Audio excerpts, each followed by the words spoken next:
नरक में मिलने वाली भयानक सजाएं, जिसे सुनकर रूह भी कांप जाएगी। जय श्री हरि, जय धर्मराज यम। क्या आपने कभी सोचा है कि मृत्यु के बाद हमारी आत्मा कहाँ जाती है?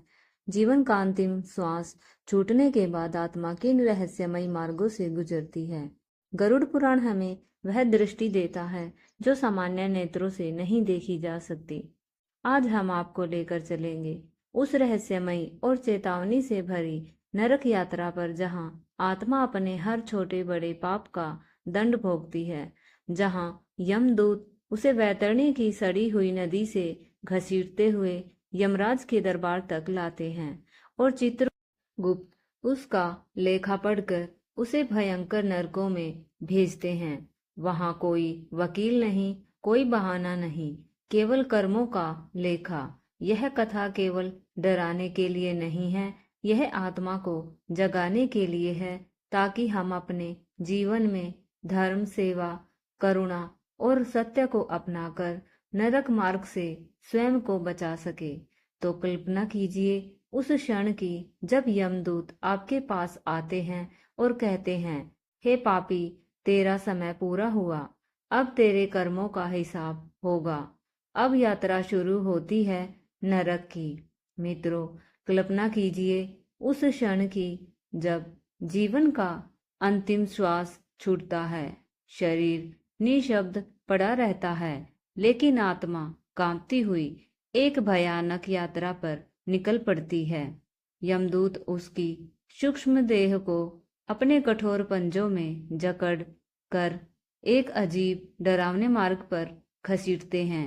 चारों ओर अंधकार है, असहनीय दुर्गंध है और आंखों के सामने फैली वैतरणी एक लाल मवाद युक्त नदी, जिसमें मल, रक्त, हड्डियां और अधर्म की लहरें बह रही हैं। जिन्होंने जीवन में गोमाता की सेवा की होती है, उन्हें गाय की पूंछ थमा दी जाती है, जिससे वे इस नदी को पार कर सके।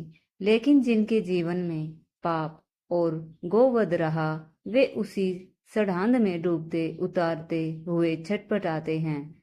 वहीं पहली बार आत्मा को एहसास होता है कि उसका सारा जीवन अब उसके मार्ग का स्वरूप बन चुका है। वैतरणी पार करने के बाद आत्मा पहुंचती है यमराज के दरबार में, जहां चित्रगुप्त जीवन भर एक एक कर्म का लेखा पढ़ते हैं। न कोई छल छुपता है, न कोई बहाना चलता है। वहां दया नहीं, केवल न्याय होता है। कठोर, निर्विकार और शुद्ध न्याय निर्णय होता है कि किस आत्मा को किस नरक में भेजा जाएगा।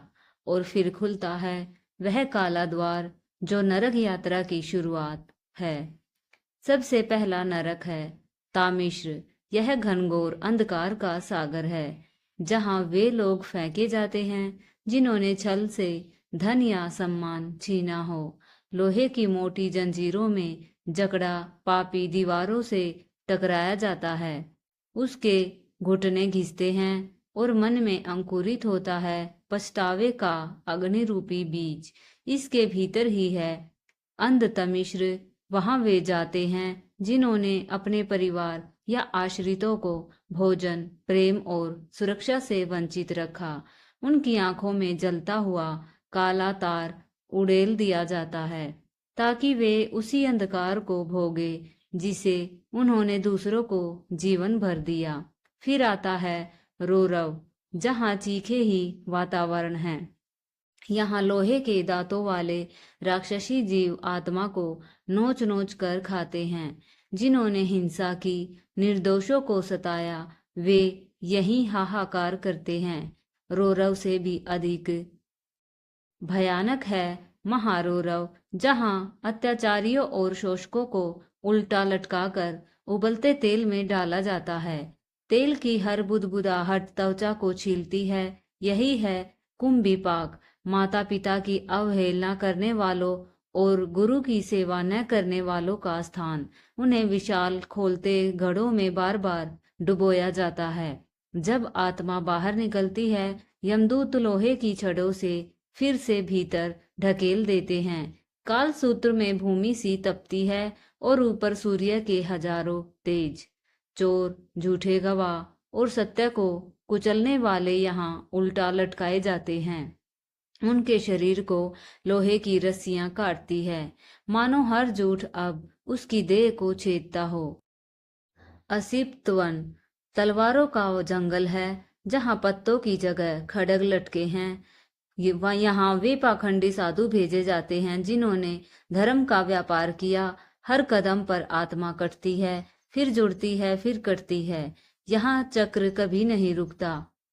शुक्र मुख नरक में लोभी, भ्रष्टाचारी, रिश्वतखोर आत्माएं भेजी जाती हैं। उन्हें सुअर मुख यमदूत बार बार काटते हैं, लेकिन शरीर दोबारा जुड़ता है ताकि यातना बार बार दी जा सके। अंधकूप एक गहरा कुआं है जहां अतिथियों या शरणागत का अपमान करने वालों को फेंका जाता है। सांप बिच्छुओं से भरे हुए इस कुएं में गिरते ही डंक आत्मा को बींधने लगते हैं। वातप में अग्नि और बर्फ दोनों की यातना मिलती है। जिनकी वाणी ने दूसरों को जलाया, अपशब्द दिए, वे यहाँ जलते हैं, फिर जमते हैं। हिमशीत नरक है, पत्थर दिल लोगों के लिए। वहां आत्माएं बर्फ में जमती है, हड्डियां टूटती हैं और वे दया के एक अंश के लिए तरसते हैं।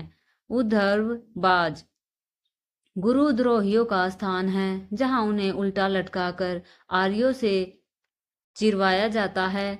धूम्रप्र में सांसों को काली चर्बी जैसा धुआं भर देता है। जिन्होंने समाज को नशे, जहर और प्रदूषण से विषाक्त किया, वे यहाँ हर पल घुटते हैं। आलाय स्त्रियों का अपमान करने वालों का दंड क्षेत्र है। लोहे की जालियों से निकलती लपटें उनकी कामाग्नि को राख बना देती है। पृष्ठ नरक में विशाल चट्टानों से आत्मा की पीठ कुचली जाती है। गरीबों को सताने वालों का अहंकार यहाँ चट्टानों के नीचे पिघलता है। संदंश अफवाह फैलाने वाले का अंत स्थान है। उसकी जीभ को गरम कांटों से छेदा जाता है ताकि शब्दों के अपराध की सजा दी जा सके। तपन और महातपन तपस्वियों और धर्मात्माओं पर प्रहार करने वालों के लिए अग्निकुंड है जो कभी शांत नहीं होता। संसार नरक में लावा की नदी बहती है, वहां व्याभिचारी आत्माएं निकलती हैं। आवेची उन लोगों के लिए है जिन्होंने बेईमानी से धन कमाया। वहां लोहे के कोड़े चलते हैं, चमड़ी उधड़ती है लेकिन प्राण नहीं निकलते। कृमि भोज विश्वासघातियों का नरक है, जहां शरीर पर कीड़े खाते हैं। लाला भक्ष में पापियों के कंठ में लावा डाला जाता है। विलों में मांसाहारियों और निर्दयी कसाईयों का रक्त पीने वाला वातावरण है। शुक्र नरक बलात्कारियों का स्थान है, जहां सुअर मुख यमदूत उन्हें हवा में उछाल कर धरती पर पटकते हैं। आय पान में धोखेबाज व्यापारी खोलते तेल में डुबकी लगाते रहते हैं। सारमिया दान में कुत्ते पापियों का मांस नोच नोच कर खाते हैं। उदक नरक में नदियों को प्रदूषित करने वाले अम्लीय जल में गलते हैं और अंत में विरही ज्वाला, जहां अत्यंत पापियों को अग्निकुंड में बार बार जलाया जाता है। यह यात्रा केवल कल्पना नहीं, यह चेतावनी है। गरुड़ पुराण कहता है कि यदि मनुष्य जीवित रहते पश्चाताप करे, दान करे, सत्य आचरण करे, तो ईश्वर की कृपा से नरक द्वार से मोड़ा जा सकता है। लेकिन मृत्यु के बाद केवल चित्रगुप्त का लेखा और यमराज का न्याय होता है।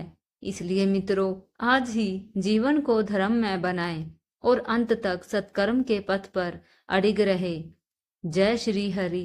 तो मित्रों, आपने सुना गरुड़ पुराण में वर्णित उन भयंकर नरकों का विवरण जो हमारे हर कर्म का सटीक और कठोर दंड सुनिश्चित करते हैं। यह केवल एक पौराणिक वर्णन नहीं, एक आध्यात्मिक चेतावनी है। इन भयानक दृश्यों के पीछे छिपा है एक गूढ़ संदेश कि मनुष्य का जीवन अनमोल है और वह अपने कर्मों द्वारा ही स्वर्ग या नरक का मार्ग चुनता है। गरुड़ पुराण स्पष्ट कहता है कि जब तक जीवन है तब तक प्रायश्चित संभव है। सेवा, दया, गौ रक्षा, माता पिता की सेवा, सत्य का पालन और पश्चाताप, ये सब नरक द्वार को मोड़ सकते हैं। मृत्यु के बाद कोई अवसर नहीं बचता, वहां सिर्फ चित्रगुप्त का लेखा और यम का निर्णय होता है। अतः जागिए, सुधरिए और इस जीवन को सच्चे अर्थों में सार्थक बनाइए, क्योंकि जब अंतिम क्षण आएगा तब आप केवल यही चाहेंगे, काश मैंने धर्म के पथ को चुना होता। तो दोस्तों, इस प्रकार गरुड़ पुराण में वर्णित इन भयानक नरकों का चित्रण केवल पौराणिक नहीं बल्कि आध्यात्मिक चेतावनी है। यह हमें अपने कर्मों के प्रति सजग रहने की प्रेरणा देता है। आशा है आपको यह दिव्य और ज्ञानवर्धक जानकारी पसंद आई होगी। यदि इस कथा ने आपको भीतर तक झकझोर दिया हो तो कृपया इस वीडियो को लाइक करें, कमेंट में जय श्री कृष्ण अवश्य लिखें और अपने मित्रों और परिवारजनों के साथ इस अमूल्य ज्ञान को साझा करें। यदि आप हमारे चैनल पर पहली बार आए हैं तो सब्सक्राइब जरूर करें, ताकि ऐसी ही रहस्यमयी, प्रेरणादायक और धर्म आधारित कथाएं आप तक निरंतर पहुंचती रहे। आप सभी का दिल से धन्यवाद। फिर मिलेंगे एक नई आध्यात्मिक यात्रा के साथ। तब तक के लिए ईश्वर का स्मरण करते रहिए, सत्य के मार्ग पर चलिए और मुस्कुराते रहिए। हरि ओम। जय श्री हरि, जय श्री कृष्ण।